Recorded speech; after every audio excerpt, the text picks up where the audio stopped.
Hi guys, Anna Worker here, and back at it again with the 12 dramatic readings of Christmas. And I know the audio's gonna suck because I'm so far away, but it's been a long day. I want to sit down. But yeah, I have my suspicions based on the shape and thickness. I'm fairly certain this is one of the ye old American Girl books, and honestly, I can only think of one that it could be, because we've read all of the other ones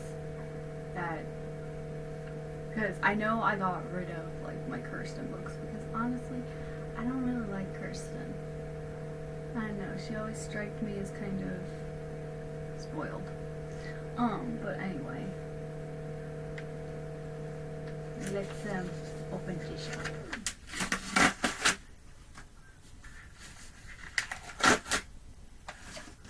Oh, it's upside down.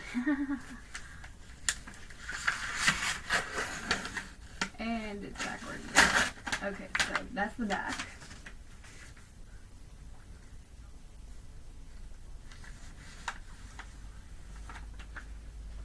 It's Felicity! Felicity Merriman. That was the one that I was thinking of. This might actually be a first edition too. Oh yeah, it is. Wow.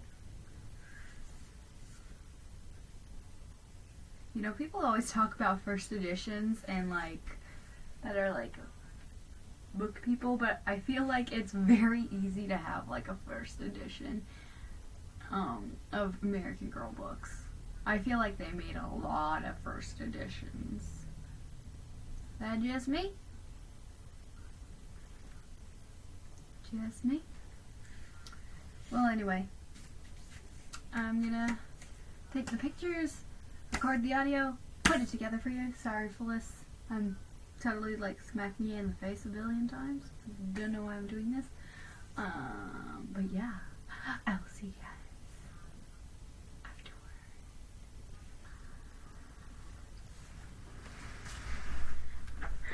afterward.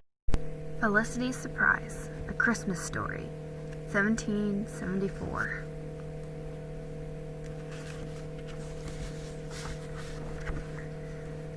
By Valerie Tripp, illustrated by Dan Andressen, vignettes by Lunan Roberts and Keith Skeen.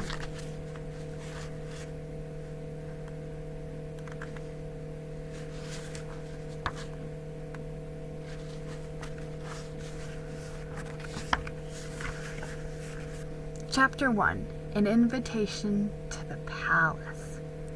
Felicity ran along the frozen paths as if she were running toward Christmas. Then, quick, she turned sideways and slid slick as a fish across a smooth stretch of ice.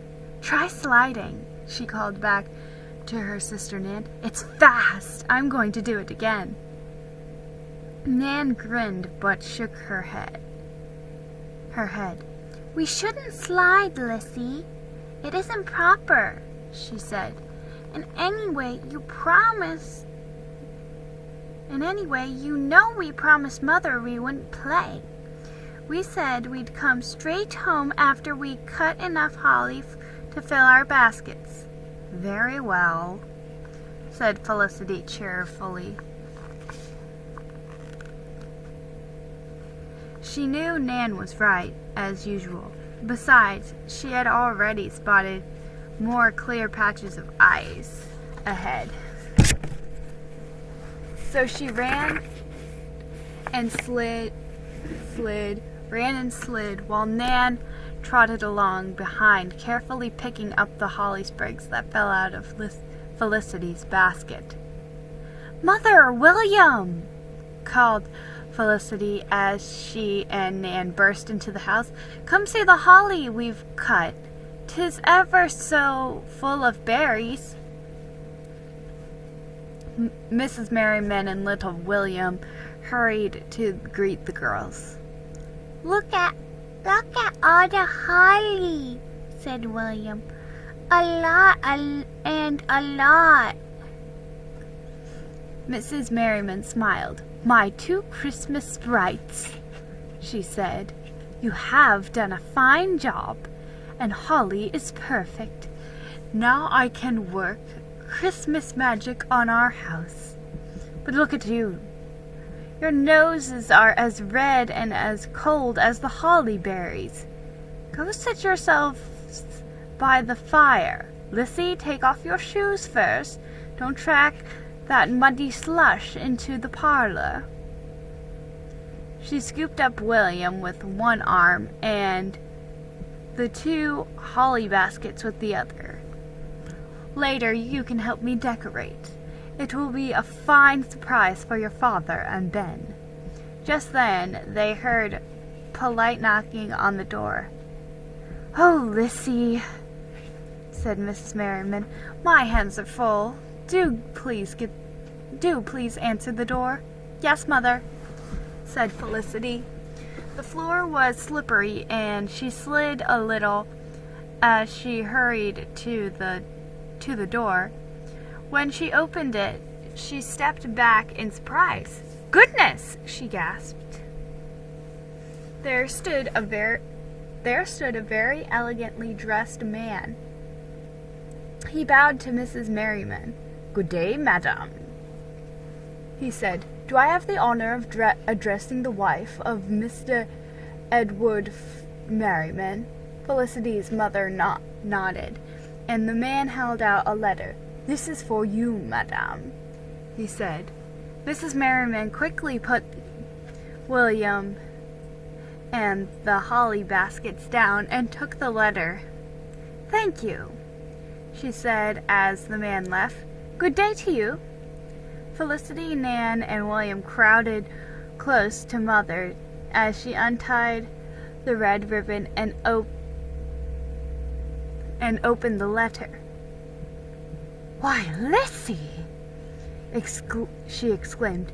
"It's from Lady Dunmore, the royal governor's wife. It's an invitation for you." "Me?" gasped Felicity. "Just listen," said Mrs. Merriman. She cleared her throat and read the invitation.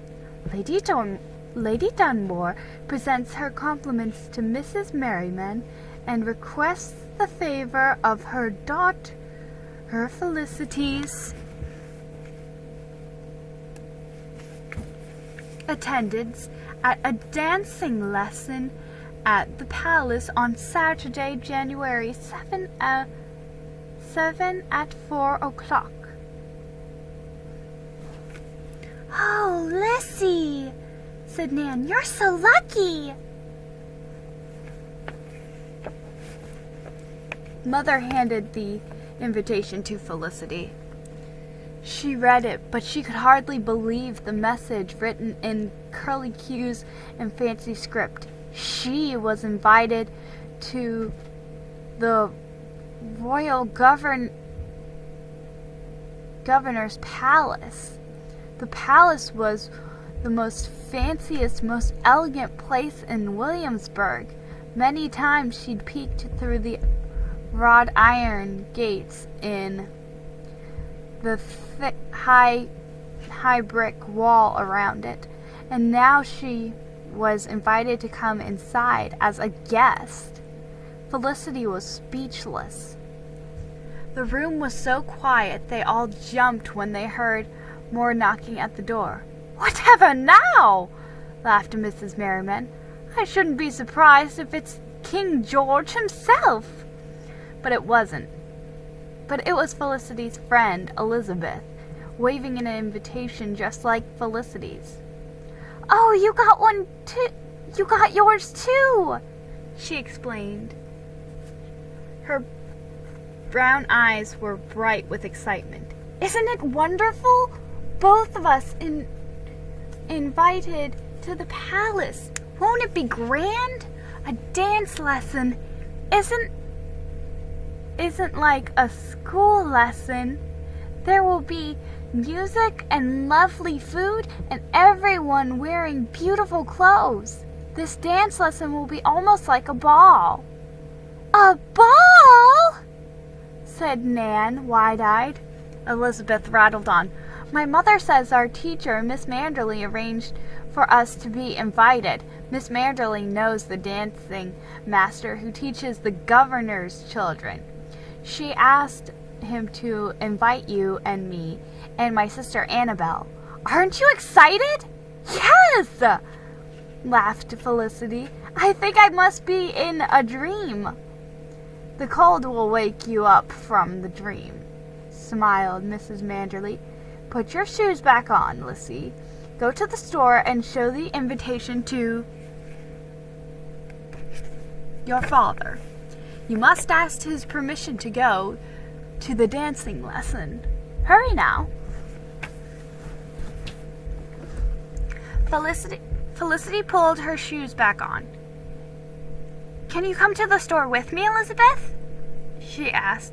No, I'd best not, Elizabeth answered. My mother doesn't like me to be out in the cold.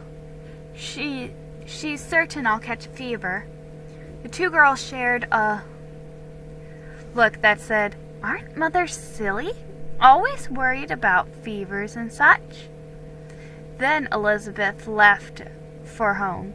Felicity gave no thought to the cold as she stepped out into the twilight. There was a happy feeling in the city of Williamsburg that evening. Windows in many of the houses and shops were trimmed inside with holiday greenery, as if they were dressed up for a special occasion. Some wore necklaces of ivy, and others had fans of pine or garlands of holly leaves. Christmastide was Felicity's favorite time of year. It was the season of celebrations, pretty decorations, and many visitors. And this Christmas promised to be the most wonderful ever. This Christmas, Felicity was invited to the palace. Felicity held her invitation safe under her cloak and hurried toward her father's store. The store was empty of customers, though it was not yet closing time.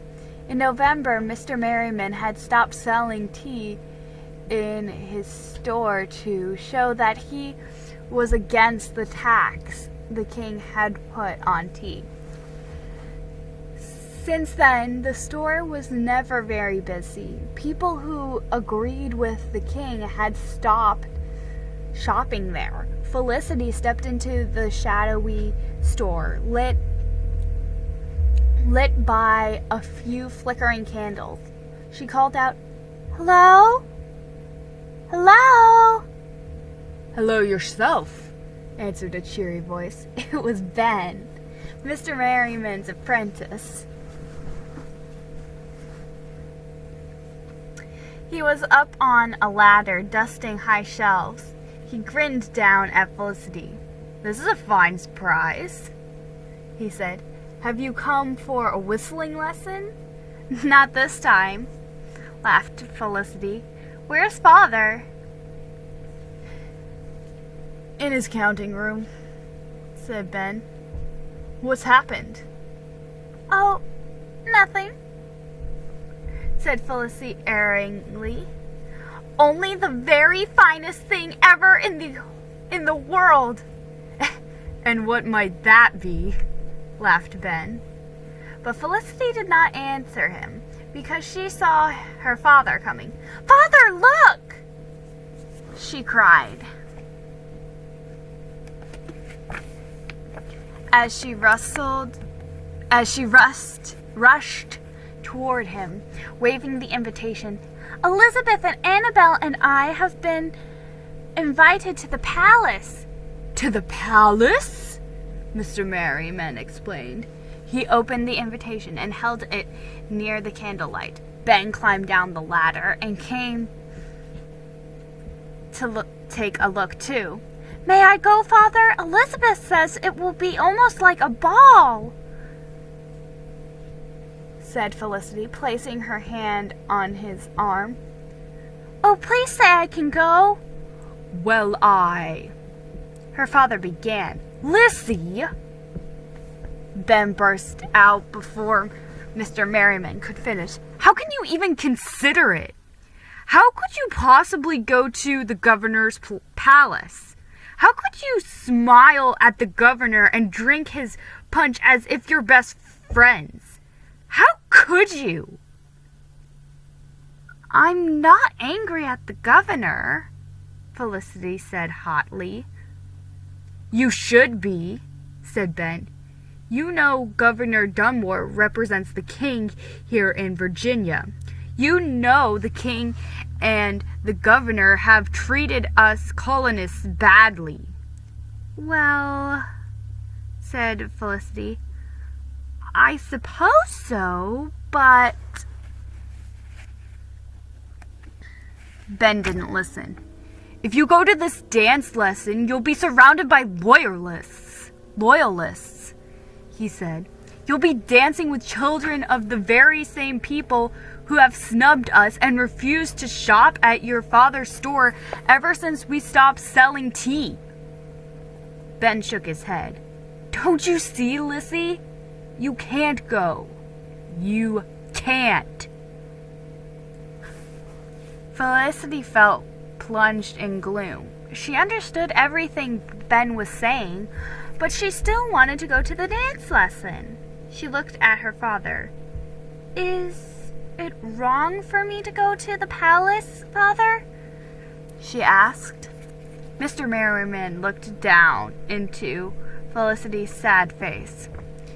Lizzie, my dear, he said, I think it is wrong when adults' arguments make children unhappy. The invitation is kind. The governor and his lady are parents, just as I am. They want their children to be happy, especially at Christmastide. Christmas is not the time for anger. It is the time for friendliness and good spirit and merriment, too. So you say she should go, sir? Asked Ben. He sounded surprised. Indeed, yes, I do think Felicity should go to the governor's palace, answered Mr. Merriman, and she should dance with the governor's children and their friends, because if our children can dance together, then perhaps we adults can settle our differences without fighting. Felicity smiled at her father. Oh, thank you, Father, she said. I did so hope you would say I could go. Mr. Merriman smiled too. Christmas is the time our hopes for peace and happiness should come true, he said. Felicity looked at Ben. She hoped Father had made him think that it was right for her to go to the dance lesson, but Ben was frowning. Felicity knew she had disappointed him. Ben, she began, it's Christmas. Ben turned sharply and walked away out of the candlelight.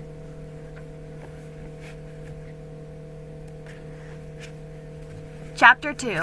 Sugar Cakes and Christmas Hopes.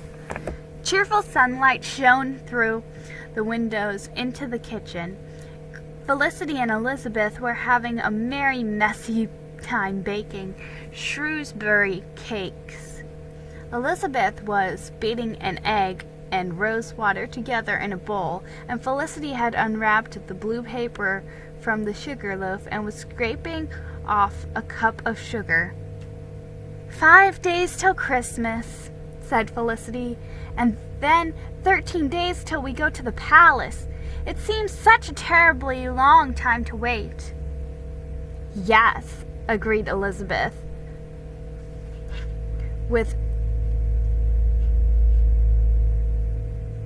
and she added a pinch of nutmeg to the bowl. I think about the dance lessons all the time. Felicity spooned the sugar and some butter into Elizabeth's bowl.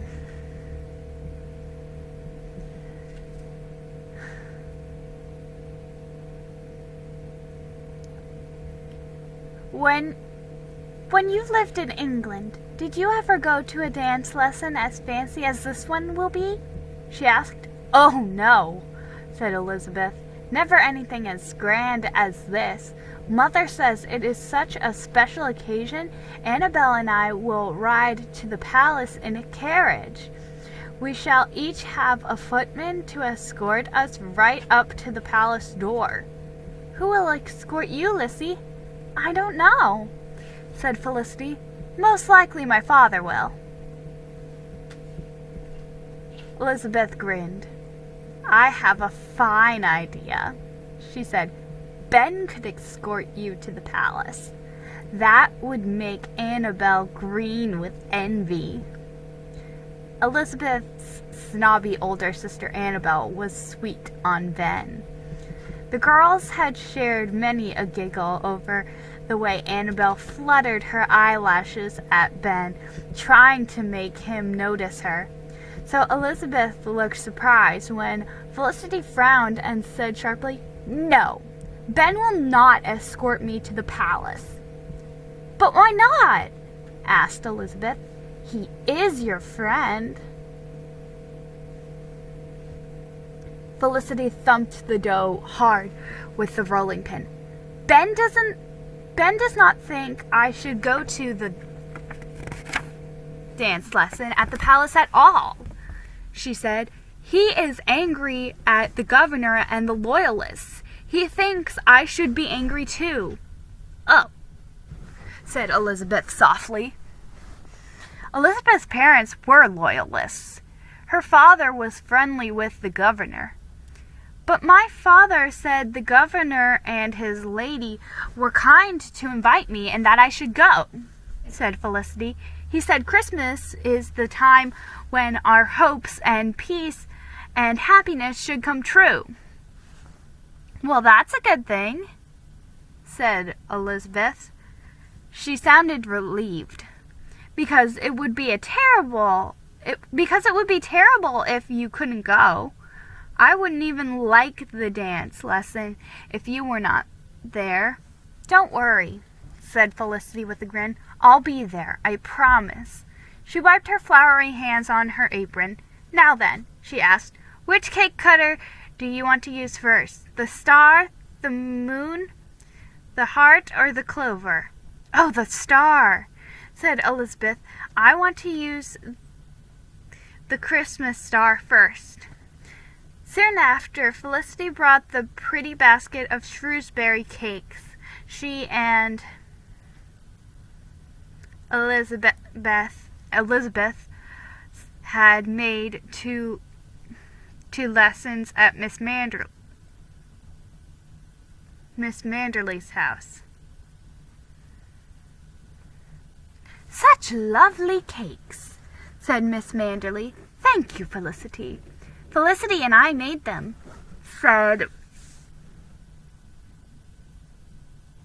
Elizabeth and I made them, said Felicity.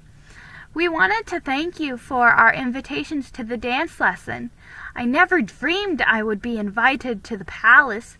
'Tis a great honor." "I'm glad you are pleased," said Miss Manderley. "I know you young ladies will do honor to your parents and to my instruction." "Do you suppose we will be presented to the governor and Lady Dunmore?" said Elizabeth. Will we be introduced to them?" "Perhaps," said Miss Manderley. "Well," said Annabelle in a snooty voice, "if we are introduced to the governor and Lady Dunmore, we will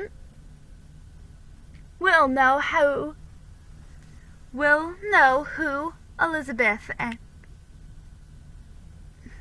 if we are introduced, the governor and Lady Dunmore will know who Elizabeth and I are. They know our father.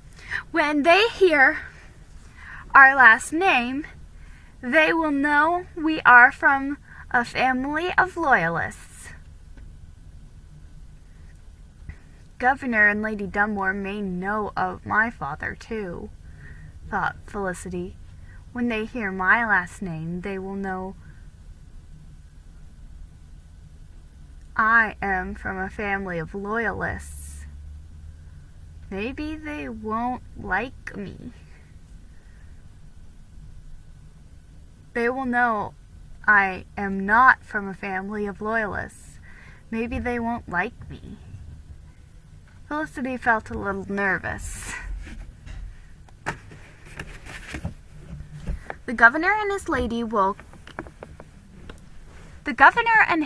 will care more about your manners than your name, said Miss Manderly. We must practice making a curtsy so that you will make a good impression if you are introduced.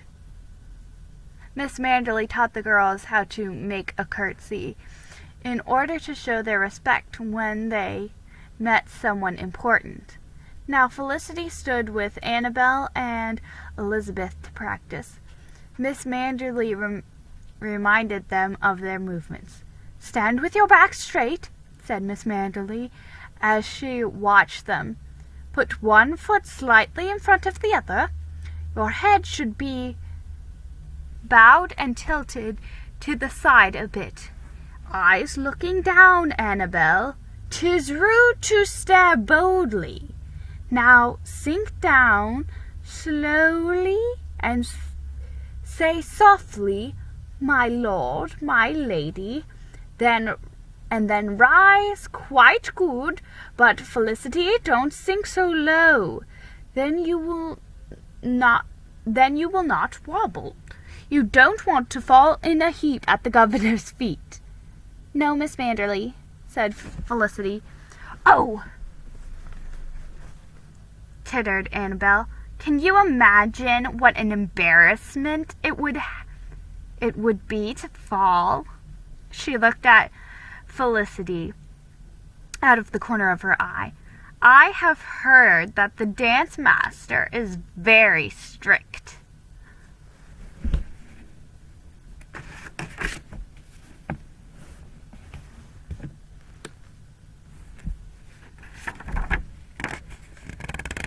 She prattled on.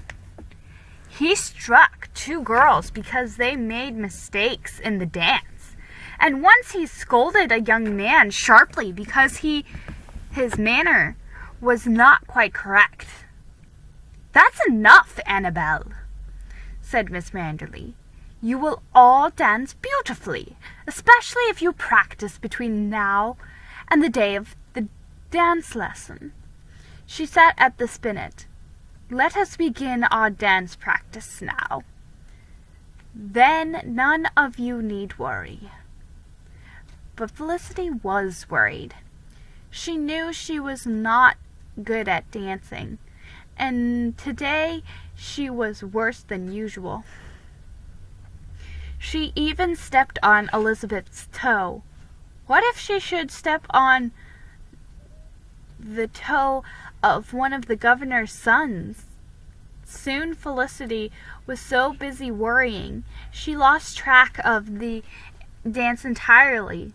Elizabeth tried to help by whispering instructions to her. Point your toe, she whispered. She counted the steps for Felicity in a soft voice. Step on 1, sink down on 2, step 3, 4, 5, sink down on 6. Now backwards! But Felicity was red-faced and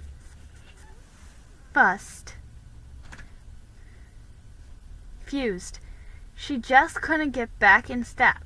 It seemed like hours before Miss Manderly said dance practice was over and they could all go. As they were walking home, Felicity said to Elizabeth, I was so excited about going to the palace, I forgot the invitation was for a dance lesson.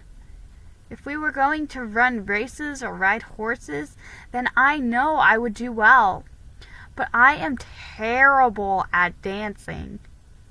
Silly old Annabel made you nervous today. with all her talk about the strict dance master," Elizabeth said calmly. "You'll do fine at the palace. Don't—" "No, I won't," explained Felicity. She turned to her friend. "Oh, Elizabeth," she said desperately, I want to go to the dance lesson at the palace more than anything in the world, but the truth is I am afraid." "Afraid?" said Elizabeth. "Why, Felicity, you're the bravest girl I know." Felicity shook her head. "Not this time," she said. "I'm afraid I will look like a fool." "You will not look like a fool," said Elizabeth loyally. "You will look beautiful. I can imagine it. You will make your curtsy perfectly. The governor and his lady will be charmed, and you will dance like a dream. Your gown will be all shiny with candlelight. Your petticoats will twirl around you, and everyone will say, 'Who is that graceful and elegant young lady?'" Felicity grinned. When Elizabeth described the scene, she could almost see herself looking elegant at the palace. "What are you going to wear?" asked Elizabeth. The question brought Felicity back down to earth. "Oh," she said, "I hadn't thought about that. I'll wear my brown silk gown, I suppose. The one you wear to church every Sunday?" Elizabeth asked. "Yes," said Felicity. "It's my best." "Oh, yes, of course," said Elizabeth quickly. "That gown always looks fine. You will be comfortable, too, because it's not so awfully fancy. And you are used to wearing it, because it is not new." "Are you going to wear a new gown?" Felicity asked. No, said Elizabeth. "It's not new. Well, it is new to me. It is one of Annabelle's old silk gowns. My mother is making a new stomacher for it and trimming it with new lace." "It sounds most elegant," said Felicity wistfully. Elizabeth shrugged, as if she wanted Felicity to think she did not care about clothes. "My mother and Annabelle say that Lady Dunmore is the most fashionable lady in all the colonies," she said. "They are making a fuss about the gowns. I don't think clothes are so terribly important." That is what Elizabeth said, but Felicity could tell she did not really mean it.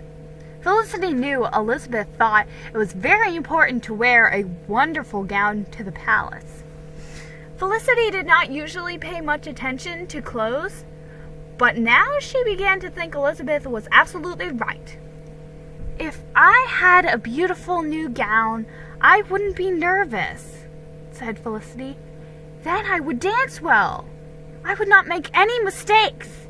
If I had a new gown, everything would be perfect." Elizabeth asked, "Do you think you might have one if you asked your mother?" "I don't think so," Felicity said sadly. "My mother is so busy just now getting ready for Christmas, and she and my father are worried about money. There hasn't been much business at the store of late." "Oh," said Elizabeth. She was quiet. Then she said, Well, you might just ask. Remember what your father said about hopes coming true at Christmastide?" "Perhaps," said Felicity. "Perhaps." Felicity thought asking for a new gown just now would be selfish. But she could not help hoping for one.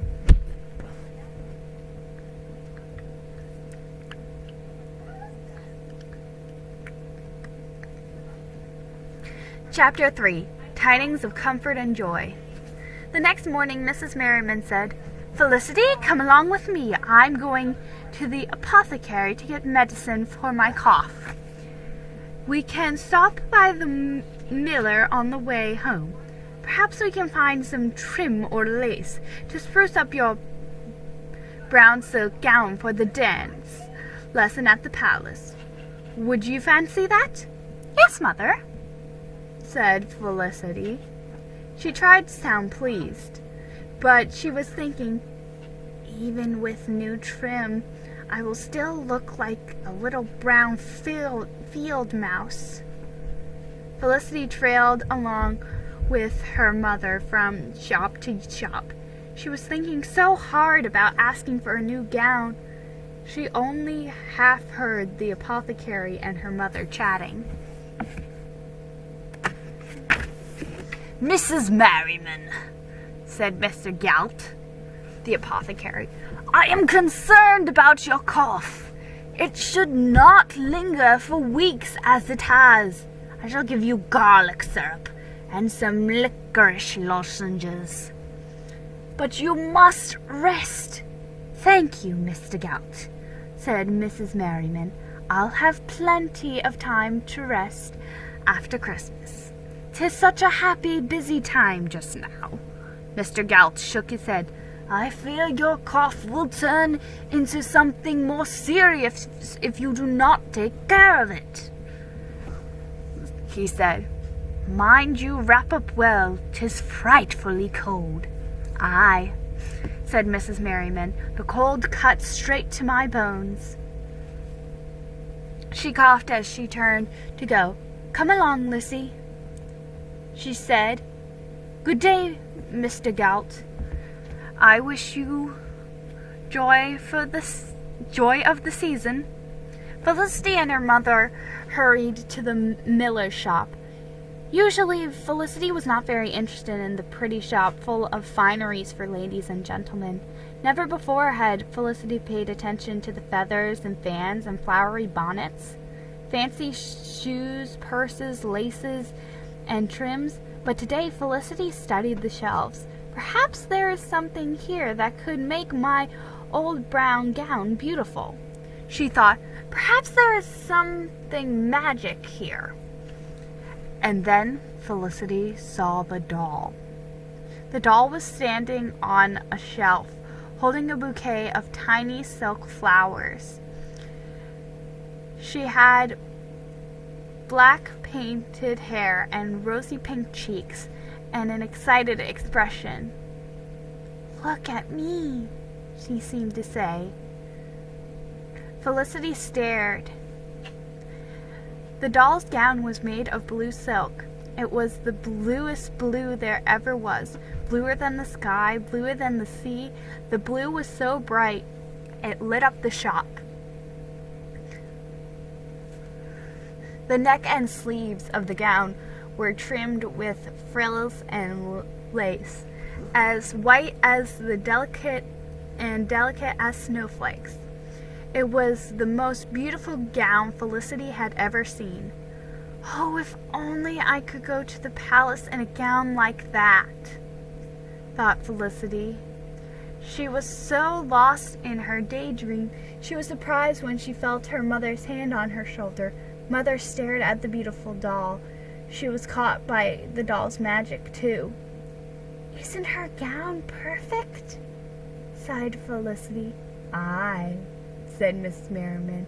"But you surprised me, Felicity. I've never known you to care about gowns and such before. I've never been invited to the palace before," Felicity burst out. "I've never needed a beautiful gown before." "Ah," said Mrs. Merriman. "I understand." The miller took the doll out of the case and handed it to Felicity with a smile. "I'm quite proud of that gown," she said. "I made it for the doll myself. I copied the pattern from one I saw Lady Dunmore wearing at church. It is the very latest style from England." She held the doll's gown up to Felicity's cheek. "That blue would look lovely with Felicity's pretty red hair, Mrs. Merriman." "Yes, indeed, it would," said Mother. "But I have the bolt of blue silk right here," said the miller. And I have made a lady-sized pattern for the gown. It would have only a bit of adjusting to make the pattern fit Felicity." Felicity looked at her mother with a face full of longing. Suddenly Mrs. Merriman smiled. "You shall have the beautiful blue gown, Lissy, my dear," she said. "I will make it for you myself." "Oh, thank you, Mother!" Felicity exclaimed. "Thank you!" She smiled up at her mother and hugged the pretty doll. "Your father will say I've been foolish," laughed Mother. "But after all, it is Christmas, and it's the first gown you've ever wanted. Besides, how many times is a young lady invited to the governor's palace? We will show everyone in Williamsburg how proud we are of our Lissy. You will look as fashionable as Lady Dunmore herself." Quickly the miller wrapped the blue silk in a tiny parcel. "I know you are a fine needlewoman, Mrs. Merriman," she said, "but if you have any trouble, do please ask me for help. The finished work may be a bit hard." Mrs. Merriman looked a little worried. "Oh dear," she said. She tried to stifle a cough with her handkerchief. "I'll help you, Mother," Felicity burst out. "At least, I'll try." Mrs. Merriman handed Felicity the parcel. "We both will try," she said. "The gown will be lovely. You wait and see." Felicity was so full of happiness she had no room for words.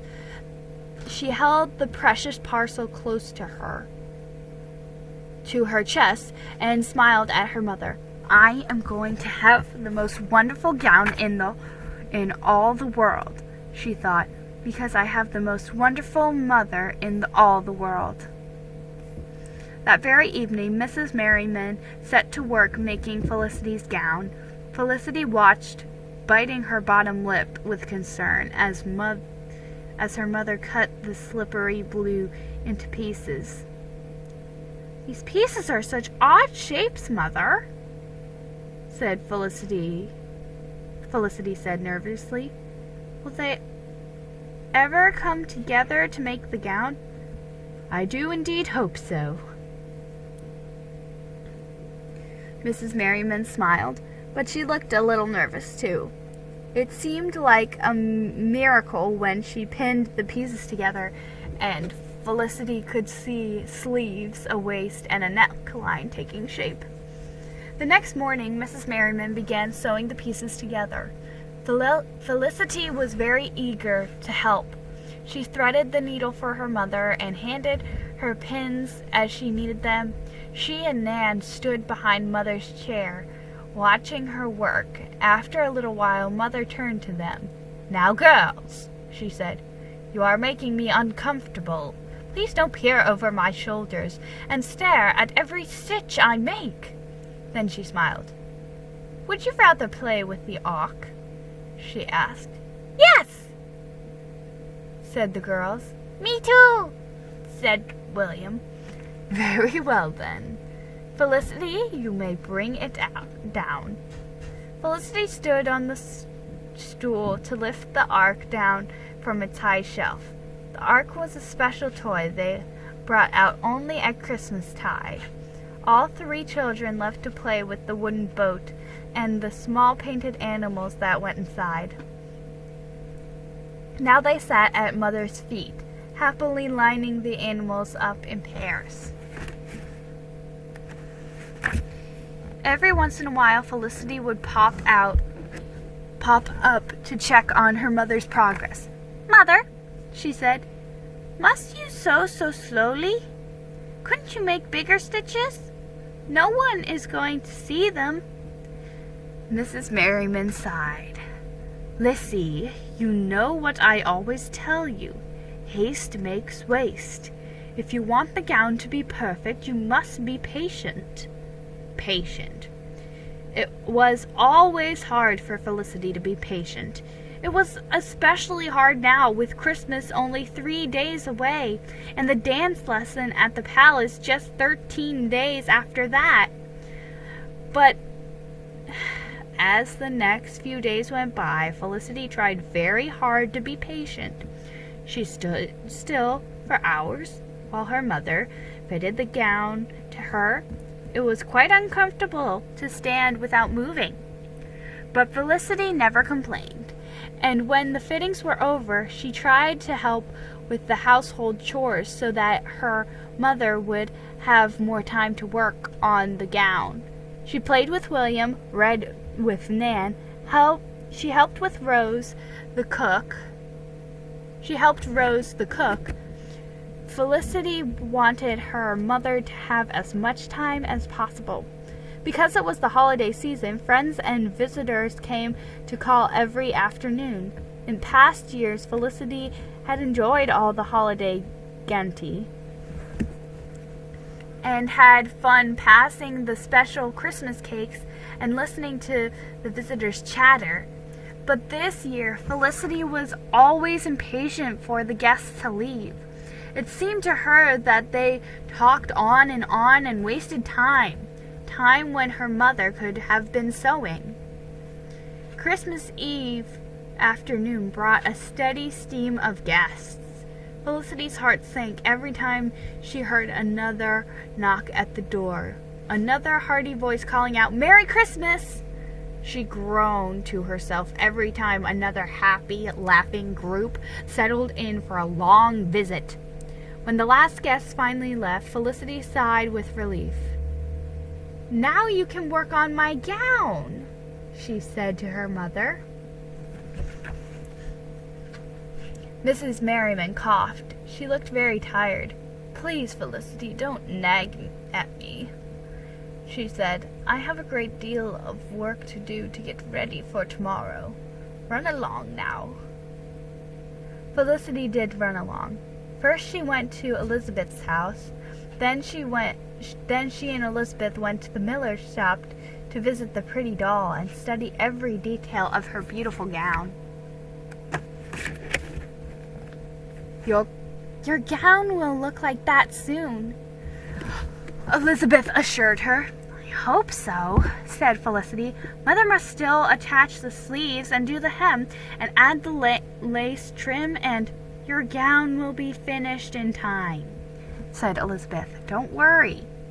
The miller's doll looked as if she hadn't a worry in the world. She smiled at Felicity with a cheery smile.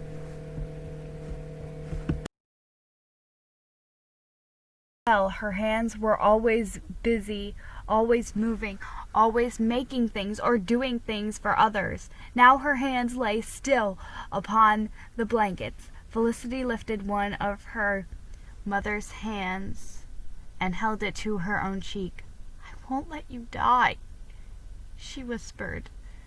Felicity wished she could pour some of her own warmth and energy into her mother. If only she could make Mother well. If only there were something she could do. But she was helpless. Felicity put her head down on the bedstead and cried. When Felicity came out of her mother's room, Father was waiting for her. "You have been a great help caring for Mother," said Father. "I have a New Year's Day present for you." He smiled as he handed Felicity a lumpy package wrapped in paper. "Go on," he said. "Open it." Felicity pulled off the paper and looked in the present. Her heart twisted. It was the pretty doll from the miller's shop, dressed in the glorious blue gown, holding her pink bouquet. Seeing the doll made Felicity sad. It reminded her of all that she was missing, but Felicity knew her father meant well. He had given her the doll out of love. She could not bear to let her father know his present made her unhappy. So she smiled as brightly as she could, and then hugged her father.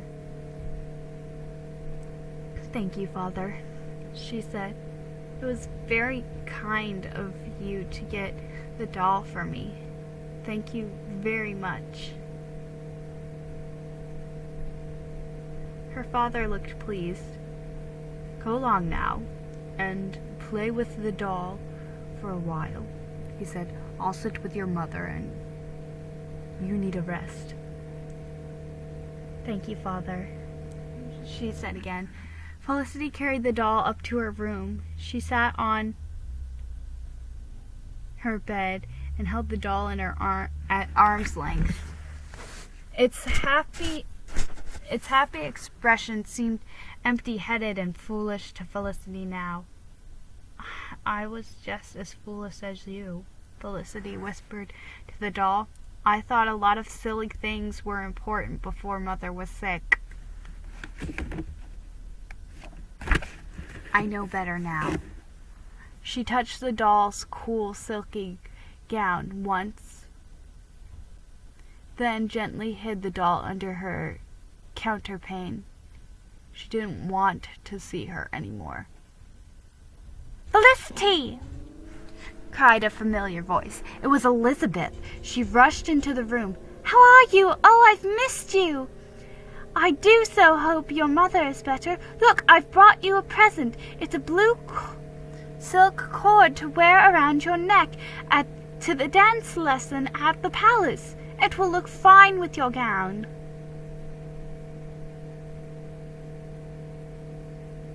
Felicity did not know what to say. She took the blue silk cord from Elizabeth with a sad smile. "Why, Lizzie," said Elizabeth, What's the matter?" "I can't go to the dance lesson at the palace," Felicity said dully. "My gown cannot be finished in time, and even if it were finished, I wouldn't go. Father needs me to help take care of Mother. Besides, I couldn't possibly feel like dancing when Mother is so ill." "Lizzie," Elizabeth said fiercely, "you have to go! Your mother would want you to go!"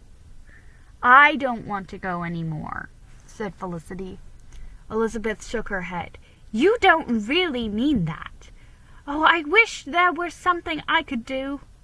"No one can do anything," said Felicity. She pulled the doll out from under the counterpiece. Elizabeth gasped. "That's the doll from the miller's shop." "Aye," said Felicity. "My father just gave her to me. I want you to take her. It makes me sad to look at her. It makes me feel foolish when I remember all the hopes I had." Elizabeth gazed at her friend. Her eyes were full of sorry understanding.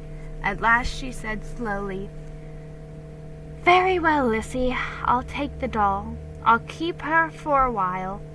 But I won't let you forget your hopes.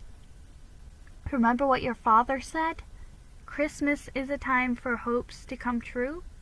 "I've only one hope now," said Felicity, "and that is that Mother will get well. As the long, sad days and nights of the next week passed, it seemed the rain would never stop. Water dripped off the roof and muddied the ground. Bare, rain-wet branches scratched their fingers against the windows. Felicity was glad the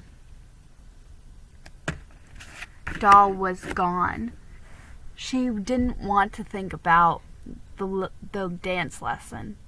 She never wanted to look at her unfinished gown. She knew seeing it would only make her unhappy. Mother did not get better. When Felicity was not caring for Mother, she played with Nan and William. It was hard to keep them amused when they were trapped inside every day, but they all liked to play with the ark. They never tired of putting the animals in the ark 2 by 2. It feels as if we have had rain for 40 days and 40 nights, just as in Noah's story, Felicity said one day. Lissy, said Nan, God told Noah to gather his family and save 2 of every animal. But what happened to the animals and the people Noah couldn't fit into his ark? Well, the earth was covered with water, answered Felicity. So I suppose they drowned. What's drowned? Asked William. It's when you are all covered with water and you can't breathe, and so you die, said Nan. And when you die, that means you go away to heaven forever and never come back. Isn't that right, Lissy? Yes, said Felicity. Is Mother going to die and go away and never come back? Asked William. No! Said Felicity fiercely. She took William on to her lap to comfort him. No, she said again more gently. Mother won't die. She will be well again. The rain will stop. All will be fine again. Just as it was in the Noah story. Remember, the rain finally stopped. Noah sent a bird out of the ark. The bird came back with a sprig of leaves in its mouth. So Noah knew at somewhere there was land. Felicity broke a little holly leaf off of one of the garlands her mother had made. It was stiff and dry, but it was still green. She gave the leaf to William. Just think how happy Noah must have been to see a green leaf like this, she said. The leaf showed him that everything would be all right. It gave him hope. Nan and William looked at Felicity trustingly. They need me to be brave, she thought. So she grinned. Put the leaf in our ark, William, she said. Then our Noah will be happy too. William lifted the roof to the ark and put the leaf inside. Felicity looked around the parlor. Most of the Christmas decorations were growing dry and brown. I know what we should do, she said. We must put down all these dying decorations. We'll make new decorations that are fresh and green. That way when Mother wakes up, the house will look cheery. We'll make some New Year's magic for Mother. Won't that be fine? Yes, said Nan and William, excited for the first time in a long while. Good then, said Felicity. She pulled the brittle sprig of holly off one of the windows and tossed it into the fire. Let's begin. Chapter 5. The Reason for Surprises. Felicity leaned forward so that the sleet would not sting her face. She'd had a long afternoon of errands and was scurrying home from her last stop at the apothecary shop with more medicine for her mother. She was buried so deep in her hood, she jumped when she heard a coachman call out, "Stand away, missy!" She stepped back just in time. Muddy-legged horses trotted by, pulling a carriage through a puddle right in front of her. The wheels of the carriage splashed her petticoat with slush. The carriage hastened on, heading toward the palace. Suddenly Felicity remembered. Today is January 7th, the day of the dance lesson at the palace. Felicity shivered. She headed home, cold and wet and miserable. Felicity hung up her cloak and slipped off her muddy shoes. Her father beckoned her into the parlor. "Come here, Felicity," he said softly. Felicity's heart thudded. "What is it, Father?" she asked. "Is Mother all right?" Mr. Merriman smiled. "Come see for yourself," he said. Felicity looked behind him. "Mother!" she gasped. Mrs. Merriman was propped comfortably in a big chair next to the fire, cocooned in pillows and blankets. Nan, William, and Ben stood around her. She smiled and opened her arms to Felicity. Felicity ran to her mother and hugged her gently.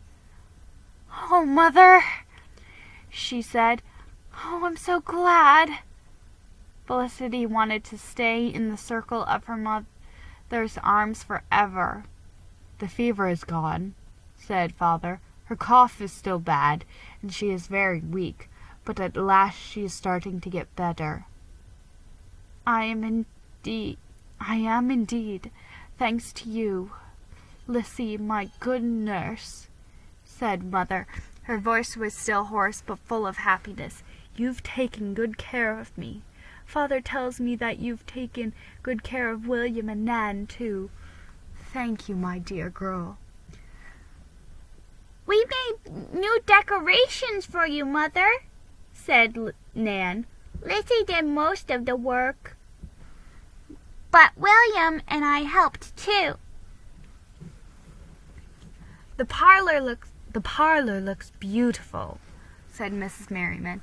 "It makes me feel better just to see all that lovely fresh greenery. What a nice surprise. You truly are my Christmas sprites." She smiled at Felicity. "Perhaps we could all have a cup of chocolate to celebrate." "Perhaps we could all have a cup of chocolate to celebrate?" "Certainly, my dear," said Mr. Merriman. I'll make the first chocolate." "I'll make the chocolate," said Felicity. First you must go and change your clothes," said Mr. Merriman. "You are wet through to the skin. We mustn't have you all fall sick. Go along now." Felicity hugged her mother once more, then turned and picked up a chamber stick to light her way up the stairs. "Mother is better! Mother is better!" her heart sang. Felicity felt as if her dearest wish had come true. The cold fear that had haunted her melted away into happiness and relief. Mother is going to be all right. She really and truly will be all right. Ah!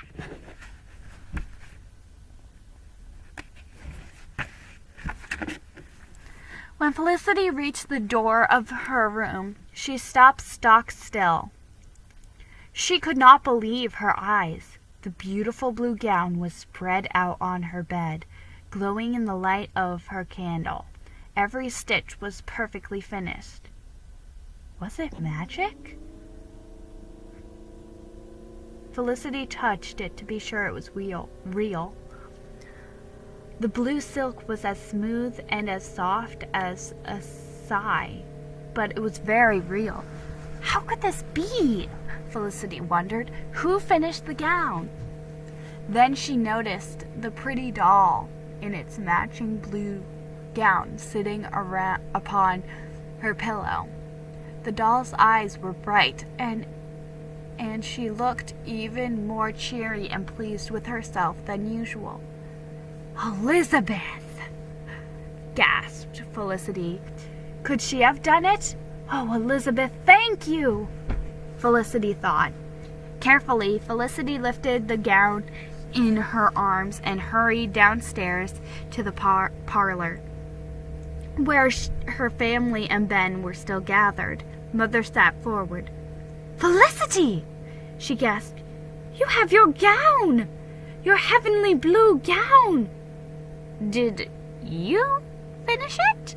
"No," said Felicity. "Elizabeth must have." Felicity held the gown against herself and twirled around.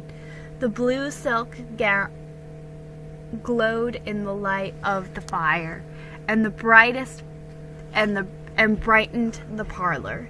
"Isn't it the prettiest gown you've ever seen?" "Aye," said Mrs. Merriman, "it is." Mr. Merriman smiled sadly. "I'm so sorry you can't show off your gown as it deserves.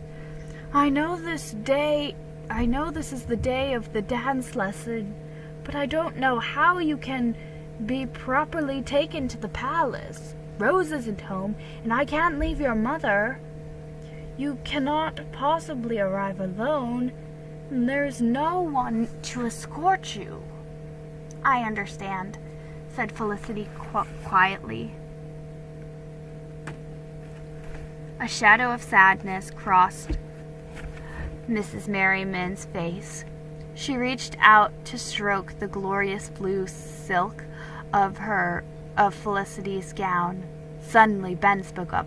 "I'll do it," he said. "I'll escort Felicity to the palace." Felicity stared at Ben. But, Ben!" she began. "I thought you—" She was too confused and happy to go on.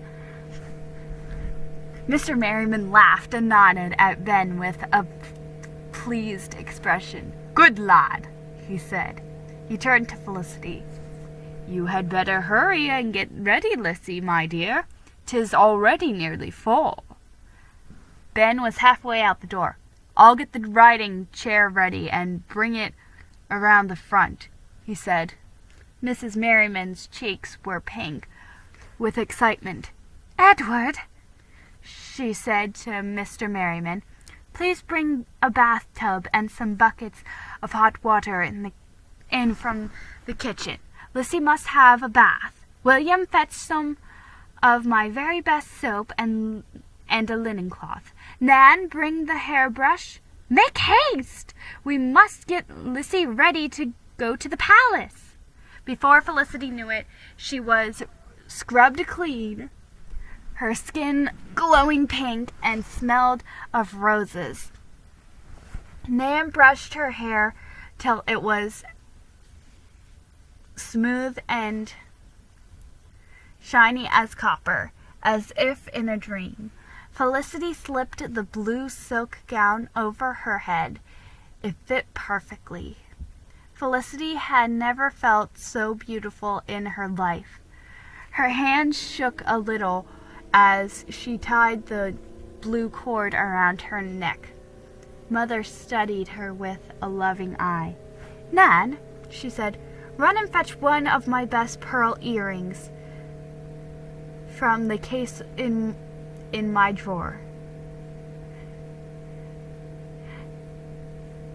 Nan hurried to her mother's room and was soon back with the earring. Mother fastened the earring on the blue silk cord around Felicity's neck. "There," said Mother. "There." She sank back into the pillows, looking pleased and proud. "Now you look perfect. Off you go." Felicity gave her mother one last hug, then pulled on her cloak and rushed outside to meet Ben. It was still sleeting and the roads were rutted and slippery, but Ben hurried old Bess along and pulled up to the palace gates in no time. Felicity held tight to Ben's hand as he helped her down from the riding chair. She felt rather small when she looked up at the tall iron gates in the wall around the palace. Tonight the gates were open wide. Inside them, a row of lanterns lit the path up to the palace doors. At the doors, Ben gave her hand a squeeze. "Thank you, Ben," she whispered. Ben grinned and disappeared behind her. Felicity held her breath as she was shown into the palace entry hall by a footman. The entry hall was big and a little scary. The walls and even the ceiling were covered with fierce-looking swords, pistols, and muskets glinting in the candlelight. Another footman took her wet cloak. On wobbly legs, Felicity walked the length of the ballroom. A very elegant lady and gentleman stood at the far end, under huge portraits of the king and queen. Felicity's heart thumped when she realized this must be Lord and Lady Dunmore. She sank into a blue cloud of silk as she made her curtsy. "My lord, my lady," she murmured, just as she and Elizabeth had practiced so many times. I have the honor to be Miss Felicity Merriman." "Miss Merriman," said Lady Dunmore. "How charming! We are so glad to have you come join the others. I believe they are about to begin the lesson." "Thank you," said Felicity as she rose. The ballroom was a dazzling blue. Felicity's eyes opened wide in amazement. She'd never seen such a huge room in all her life. It was lit with dozens of candles glittering in chandeliers. "Oh, if only Mother could see this," she thought. The room was full of young gentlemen dressed in bright silk breeches and coats decorated with gold braid and rows of buttons. Young ladies blossomed like flowers in brocades and taffetas, silks and velvets of every color. "Ah, but my gown is the loveliest," thought Felicity happily. Felicity looked around the room. At last she caught sight of Elizabeth and hurried toward her. But just as she reached her friend, the music began. Felicity found herself part of a set of dancers. Elizabeth beamed at her, but they had no chance to talk, for they were soon swept into the dance and the music and dancing. The dance master called out the dances. Felicity knew she had better pay close attention. She did not want to make any mistakes.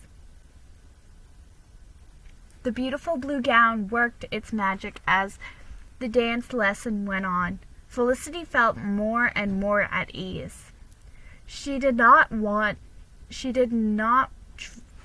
trip or step on anyone's toes. In fact, she began to enjoy the dances. The blue gown seemed to help her swoop and twirl and stay light on her feet. "Why, dancing is fun," she thought with surprise. And when the dancing was over, the young ladies and gentlemen were invited to take refreshments in the supper room. Felicity had never seen such elegant food. There were towers of sweetmeats and sugared fruits. There were plates of cakes and tarts, bowls of punch, and platters of jellies crowded the long table. It all seemed too beautiful to eat, and Felicity was too excited to be hungry. Besides, she couldn't wait to talk to Elizabeth. "Elizabeth!" she called. She hurried over to her friend through the throng of people. "You did it, didn't you?" She held out her skirts and twirled. "You finished my gown! But how ever did you do it?" Elizabeth smiled and smiled. "My mother did the hardest parts, but I helped her. Even Annabelle helped," she said. It looks beautiful, doesn't it? Felicity smoothed the blue silk skirts and looked at Elizabeth. How can I thank you and your mother and Annabelle? She said, Oh, Elizabeth, you kept hoping even after I had given up. No one ever had a better friend than you. You have another good friend, Elizabeth said with a grin. Ben helped me. He sneaked the gown out of your house and then back in again. Ben? Asked Felicity. But he thought the gown was foolish, and he thought it was wrong for me to come to the palace. How did you change his mind? Elizabeth shrugged happily. I just asked him to help. Did you ask Ben to escort me here tonight? Asked Felicity. No, smiled Elizabeth, but I am very glad he did. I am too, sighed Felicity happily. I am too. When the dance lesson was over, the girls said their thank yous and their good nights. Felicity wrapped herself in her cloak and stepped outside the palace. It was as if all the beauty from the ballroom had spilled out into the night. A fine, cool white powdering of snow had come silently, making the world sparkle. Now the clouds were clearing. For the first time in a long time, Felicity looked up at the stars. The moon lit the clouds from behind so that they were outlined in silver. Ben was waiting for Felicity outside the palace gates. She climbed into the riding chair and sat next to him. They rode in silence for a while. Then Felicity said, Ben, it was kind of you to help Elizabeth, and it was so kind of you to escort me to the palace. What made you change your mind? A wonderful smile lit up Ben's face. You did, he said. I watched you take care of your mother. I saw how you cheered Nan and William, even when all of the things you had hoped for looked impossible. I began to think your father was right. Christmas is the time when our hopes for peace and happiness should come true. I wanted to help your hopes come true too. Thank you, Ben, said Felicity. They rode home together in a silvery night.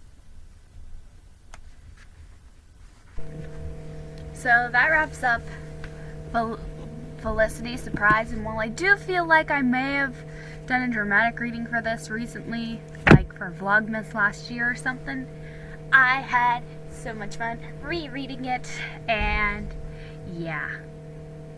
I hope you guys enjoyed it, and I will see you guys next time. Bye!